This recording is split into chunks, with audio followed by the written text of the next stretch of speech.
صبر کر کے عمر گزار دے، اللہ کی عبادت اچھی طرح کرتا ہو، گمنامی میں پڑا ہو، جلدی سے مر جائے، جلدی سے مر جائے۔ اس جملے پہ میں بھی بتاؤں گا، جلدی سے مر جائے، ذرا توجہ رکھیے گا۔ نہ میراث زیادہ ہو نہ رونے والے زیادہ ہوں، نہ میراث زیادہ ہو نہ رونے والے زیادہ ہوں۔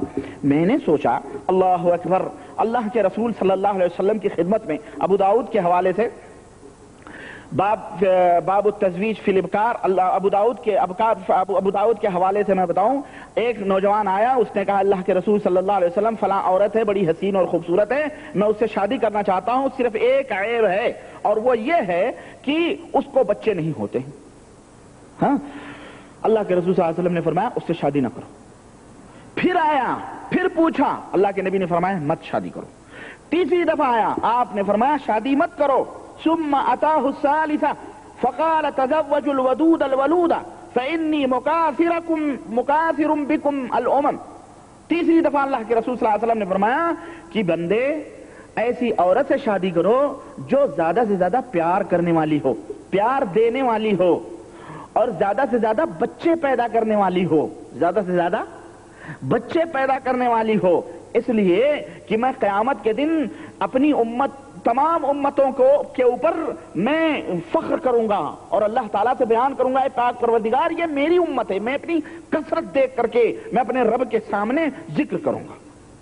میں حیرت میں پڑ گیا، یہ حدیث ابو داؤد کی اور صحیح حدیث، اس میں کوئی شک نہیں ہے۔ اس حدیث کے ہوتے ہوئے زکریا صاحب کہہ رہے ہیں زیادہ رونے پیٹنے والے نہ ہوں، ہلکا پھلکا یعنی اہل و عیال کم ہو، بال بچے کم ہو۔ نبی تو فرمائیں اللہ کے اور اللہ کے رسول صلی اللہ علیہ وسلم کی باتوں میں ٹکراؤ۔ کوئی بد دماغ یہ کہہ سکتا ہے کہ جناب علی وہ بھی تو حدیث ذکر کر رہے ہیں، لیکن ایک بات بتاؤں، اس حدیث کی انہوں نے کوئی سند نہیں بیان کی ہے۔ یہ حدیث کہاں ہے؟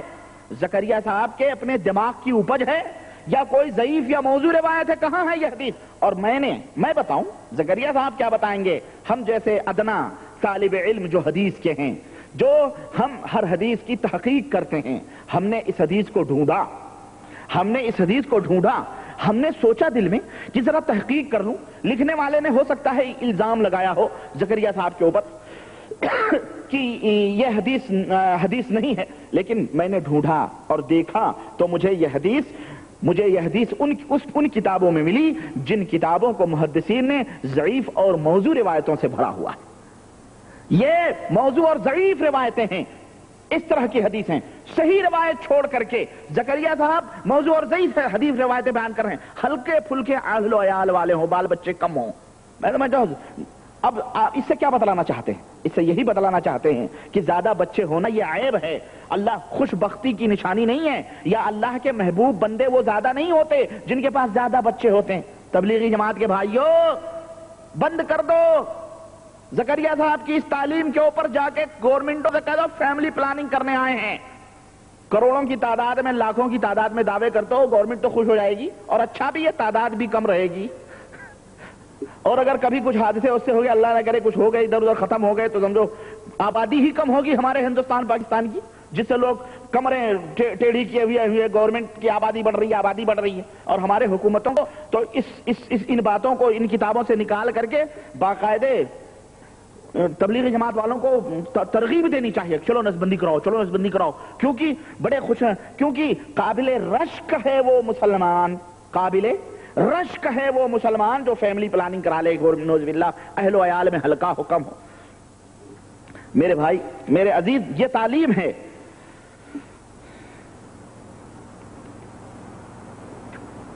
اور آگے روایت میں ہے جلدی سے مر جائے، نہ میراث زیادہ ہو نہ رونے والے زیادہ ہوں، نہ میراث زیادہ ہو نہ رونے والے زیادہ ہوں۔ شیخ زکریا صاحب کے اس لفظ مر جائے کے اوپر جو استعمال انہوں نے کیا ہے، تو میں سمجھ رہا ہوں کہ شاید شیخ صاحب یہ کہنا چاہ رہے ہیں کہ اگر جلدی سے فطری موت جلدی نہ آئے اور حساب و کتاب میں آسانی پیدا ہو، جلدی اگر فطری موت یعنی اگر فطری موت آ جائے تاکہ حساب و کتاب میں آسانی پیدا ہو، مگر موصوف نے یہ یعنی جلدی سے اسے موت آ جائے تو بہتر ہے۔ موت آ جانا الگ ہے اور جلدی سے مر جانا الگ ہے۔ کیوں؟ موت آنا اللہ کی طرف سے ہوتا ہے اور مر جانا سمندر میں اپنے آپ کو ناک بند کر کے بیٹھ جاؤ, دریا میں بیٹھ جاؤ, چھت کے اوپر سے کود کے مر جاؤ, مر جانا. تو گویا زکریا صاحب کہہ رہے ہیں کہ اے تبلیغی جماعت کے لوگوں جلدی سے مر جاؤ, مطلب یہ اگر فطری موت نہ آئے تو خودکشی کر لو. یہی تو ہوا, مر جانا یہی ہوتا ہے کہ آدمی مر جاتا ہے. مطلب کیا ہے, یعنی کہیں کود کے مر گیا, کہیں کسی اور سے ڈوب کے مر گیا, کہیں چاقو مار لی, تلوار مار لی, مر جائے. یہی یعنی خود موت کا اہتمام کر لے, وہ بہتر یہی ہے اس کے لیے, تاکہ جنت کے اندر وہ چلا جائے. لیکن یاد رکھو اگر زکریا صاحب کے فارمولے پہ عمل کرو گے تو اللہ کے رسول صلی اللہ علیہ وسلم نے فرمایا کہ جو شخص اپنی فطری موت نہ مرے اور خودکشی کر کے مرے تو جن ہتھیاروں سے یا جن طریقوں سے وہ مرا ہے وہ ہمیشہ ہمیش اسی طرح کا عذاب اسے جہنم میں دیا جائے گا. اس لیے ہم ادنا سے طالب علموں سے مشورہ لے لیا کرو ہر باتوں میں. ہم تمہیں رہنمائی کرتے ہیں کہ اس طرح کی باتوں کے اوپر عمل نہیں کرنا کہ چاقو مار دو زکریا ہمارے پیر و مرشد نے فرمایا ہے, ہرگز نہیں. تو میرے اور آگے بڑھتے ہیں, ذرا سا چھوڑیں آپ اس بات کو اور آگے چلتے ہیں. ذرا سا ایک اور عقیدہ حضرت زکریا صاحب کا ملاحظہ کرتے ہیں. چنانچہ ہم موحد مومنین کا اور ادنا سے طالب علم ہونے کی حیثیت سے ہمارا یہ عقیدہ ہے اور تمام مسلمانوں کا یہ عقیدہ ہے کہ اگر کسی عذر شرعی کی بنا پر کوئی نماز قضا ہو گئی, چھوٹ گئی کوئی نماز, ٹائم نکل گیا, بعد میں اگر اسے پڑھ لے آدمی تو وہ نماز ادا ہو جاتی ہے کہ نہیں؟ قرآن و حدیث کا یہی فیصلہ ہے. چنانچہ تاریخ اور سیرت کے حوالے سے میں آپ کو بتاؤں, حضرت محمد الرسول اللہ صلی اللہ علیہ وسلم غزوہ خندق میں مشغول تھے, صحابہ کرام رضوان اللہ علیہم اجمعین آپ کے ساتھ تھے. چند نمازیں آپ کی وہاں قضا ہو گئیں, آپ نے وقت کے اوپر اسے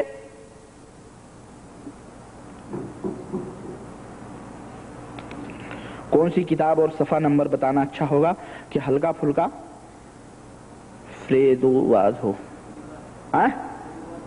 ہلکا پھلکا پریوار ہو. ہاں, پریوار نیوجن ہمارے یہاں ہندوستان میں چلتا ہے, اور گاڑیوں پہ, بسوں پہ, ٹرکوں پہ اور اسٹیشنوں پہ لکھا بچے دو ہی اچھے ہے کہ نہیں؟ فیملی پلاننگ کرو, 2 بچے خوشی سکھی ہوتے ہیں, یہ ہوتے ہیں. تو یہ ہے فضائل نماز اور صفحہ نمبر 12, فضائل نماز صفحہ نمبر 12. بہرحال غزوہ خندق میں پیغمبر اسلام جناب محمد الرسول اللہ صلی اللہ علیہ وسلم مشغول تھے, اور سیرت اور تاریخ کے حوالے سے آپ صلی اللہ علیہ وسلم کی چند نمازیں وہاں قضا ہو گئیں جنہیں آپ صلی اللہ علیہ وسلم نے بعد میں ادا فرمائی. غزوہ خیبر سے واپس ہو رہے ہیں, ایک صحرا میں رکے اور حضرت بلال حبشی سے کہا کہ میں سو رہا ہوں اور سب صحابہ سو رہے ہیں, جب نماز کا وقت ہوگا فجر کا جگا دینا. وہ نگرانی میں تھے, اللہ کے رسول صلی اللہ علیہ وسلم سو گئے, حضرت بلال بھی سو گئے. دن نکل آیا, سورج چڑھ گیا اور سورج کی شعاؤں سے نبی کریم صلی اللہ علیہ وسلم کی نیند بیدار ہوئی. تو آپ صلی اللہ علیہ وسلم نے بلال کو جگایا اور کہا کہ کیا ہوا, تم کو ہم نے کہا تھا اس کام کے لیے اور تم سو گئے. انہوں نے کہا اللہ کے نبی, جس ذات نے آپ کے اوپر نیند طاری کر دی اسی ذات نے میرے اوپر بھی نیند طاری کر دی, میں بھی سو گیا. تو اس وقت اذان کہی گئی, صحابہ نے وضو کیا اور نماز پڑھی گئی. نماز قضا ہوئی کہ نہیں ہوئی؟ قضا. اگر کسی عذر شرعی کی بنا پر نماز قضا ہو جائے تو ہم مسلمانوں کا یہ عقیدہ ہے کہ وہ ادا کر لے, انشاءاللہ اس کی نماز ادا ہو جائے گی, اور یہی قرآن و حدیث کا فیصلہ ہے. مگر کے بعد موت ہے, مگر کے بعد عقل پہ رونا ہے, مگر کے بعد مگرمچھ ہے. آئیے میں آپ کو بتاؤں, خود ذرا تبلیغی نصاب اٹھائیے جنہیں قرآن و حدیث پھیلانے والی جماعت کہا جاتا ہے, اور بعض علاقوں میں اللہ والی جماعت کہا جاتا ہے. بعض علاقوں میں انہیں غیر شعوری طور پر مسلمانوں نے اللہ والی جماعت کہنا شروع کیا ہے. یہ کہتے ہیں دین کی پیاری پیاری باتیں ہم بتلانا چاہتے ہیں, جیسے ہی السلام علیکم ورحمۃ اللہ, السلام علیکم ورحمۃ اللہ, نماز میں اذان پھیرتا ہے امام, ویسے ہی کھڑے جاتے ہیں. دین کی پیاری پیاری میٹھی باتیں کرنے والی جماعت بیان کی جاتی ہے. ذرا وہ کتاب پڑھیے, دیکھیے زکریا صاحب جو امیر ہیں اور سرخیل ہیں اس جماعت کے, اپنی کتاب کے اندر کیا لکھتے ہیں. فضائل نماز صفحہ نمبر 36 اٹھا کے دیکھیے, فضائل نماز صفحہ نمبر 36. اس کے اندر ایک روایت یہ ذکر کر رہے ہیں زکریا صاحب کہ نبی کریم صلی اللہ علیہ وسلم سے نقل کیا گیا ہے کہ جو شخص نماز کو قضا کر دے, گو وہ بعد میں پڑھ بھی لے, وہ بعد میں پڑھ بھی لے پھر بھی اپنے وقت پر نہ پڑھنے کی وجہ سے ایک حقب جہنم میں جلے گا. غور سے سنیں, یہ حدیث کہاں ہے؟ میں نے بہت ڈھونڈی بھائی میرے, مگر مجھے حدیث کی کسی کتاب میں یہ حدیث نہیں ملی ہے. سنیے, ملی ہوگی کہیں ضعیف موضوع روایات میں, پر صحیح کتابوں میں ہمیں یہ حدیث نہیں ملی ہے. کہتے ہیں ایک حقب جہنم میں جلے گا, وہ بھلے وہ اگر اس کی نماز قضا ہو گئی اور بعد میں وہ پڑھ بھی لے تب بھی وہ ایک حقب جہنم میں جلے گا. اب آپ سوچتے ہوں گے یہ حقب کون سے پرندے کا نام ہے؟ یہ حقب کیا ہے؟ 1 گھنٹہ, 2 گھنٹے, 4 گھنٹے, کتنا جلے گا وہ؟ حقب کیا ہے؟ کہتے ہیں کہ اور حقب کی مقدار 80 برس کی ہوتی ہے. کتنے برس کی؟ 80 برس کی ہوتی ہے. اور سنو, اور 1 برس 360 دن کا ہوتا ہے. 1 برس کتنے دن کا ہوتا ہے؟ 360 دن کا ہوتا ہے. اور قیامت کا 1 دن 1000 برس کے برابر ہوگا. اللہ اکبر. ٹوٹل مارا ہے زکریا صاحب نے, دیکھے کیلکولیٹر بڑا کامیاب ہے. اس حساب سے آپ ذہن کے زور نہ دیں, آپ نہ جوڑیں کہ اب کتنا ہوا, میں بتا رہا ہوں, کلیکشن کر رہا ہوں میں. دیکھیں اس حساب سے ایک حقب کی مقدار 2,88,00,000 برس ہوئی. 2,88,00,000 برس ہوئی. یہ ہمارے نبی کا فرمان ہرگز نہیں ہو سکتا.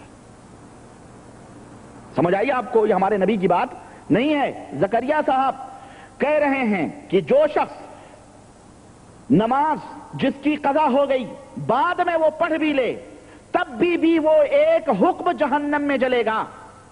اور ایک حقب 2,88,00,000 برس کی ہوئی. یہ تبلیغی جماعت والوں کا جہنم ہے. کن کا؟ ہاں, یہ تبلیغی جماعت والوں کا بنایا ہوا اپنا جہنم ہے مخصوص. یہ اللہ کے نبی صلی اللہ علیہ وسلم کی بتائی ہوئی حدیث نہیں ہے. اب میں آپ سے آپ کی ایمانی غیرت سے پوچھنا چاہتا ہوں کہ اس حدیث کی روشنی میں ابھی جو میں نے پیغمبر اسلام جناب محمد الرسول اللہ صلی اللہ علیہ وسلم کی ان نمازوں کا ذکر کیا ہے جو غزوہ خندق کے موقع پر آپ کی چند نمازیں قضا ہوئی تھیں اور آپ نے ادا فرمائی تھیں. ادا فرمانے کے باوجود بھی نعوذ باللہ زکریا صاحب یا جماعت تبلیغ کے لوگ نبی کریم کو اپنے جہنم میں چلائیں گے. پوچھنا چاہتا ہوں آپ سے, بتائیں یہ کتنی بڑی خطرناک اور کتنی بڑی یہودیانہ گفتگو ہے. اور یہ کون لکھ رہا ہے معلوم ہے؟ یہ کوئی جاہل نہیں, یہ کوئی علم اور عقل سے پیدل آدمی نہیں ہے, بلکہ فخر الاماثل, زبدۃ الاولیاء, ہاں, اور قطب الاقطاب, فقیہ دوران, محدث اعظم حضرت شیخ الحدیث دیوبند کی, وہ فرما رہے ہیں. آپ بتائیں اس روایت کی وجہ سے کتنی شخصیتیں مجروح ہو رہی ہیں. خود پیغمبر اسلام جناب محمد الرسول اللہ صلی اللہ علیہ وسلم کی شخصیت مجروح ہو رہی, اتنی ہو رہی ہے. اس روایت کی روشنی میں حضرت بلال حبشی بھی نماز قضا ہوئی تھی, وہ بھی جہنم میں جائیں گے.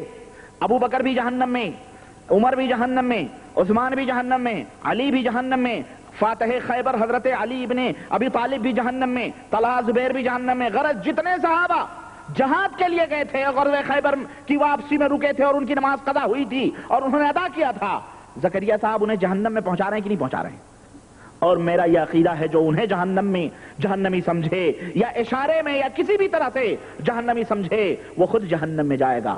وہ ایک حقب نہیں بلکہ 2,88,00,000 برس کے حقب میں جلے گا. وہ ہے کہ نہیں ہے یہ میرے عزیز, میرے دوست؟ اور میں اپنے تبلیغی بھائیوں سے کہتا ہوں تم لال کتابیں پڑھ تم کم از کم ان باتوں کے اوپر بھی غور کر لیا کرو. لیکن مسئلہ تو یہ ہے نا, تو یہ ہے کہ کیا ہے وہ شعر مجھے آ رہا ہے, بڑا پیارا شعر, کہ تمہیں کالی گھٹاؤں کا بھی کیا ہے پہچاننا نہیں آتا. ہاں, تمہیں کالی گھٹاؤں کا بھی پہچاننا نہیں آتا, نشیمن سے دھواں اٹھتا ہے تم کہتے ہو ساون ہے.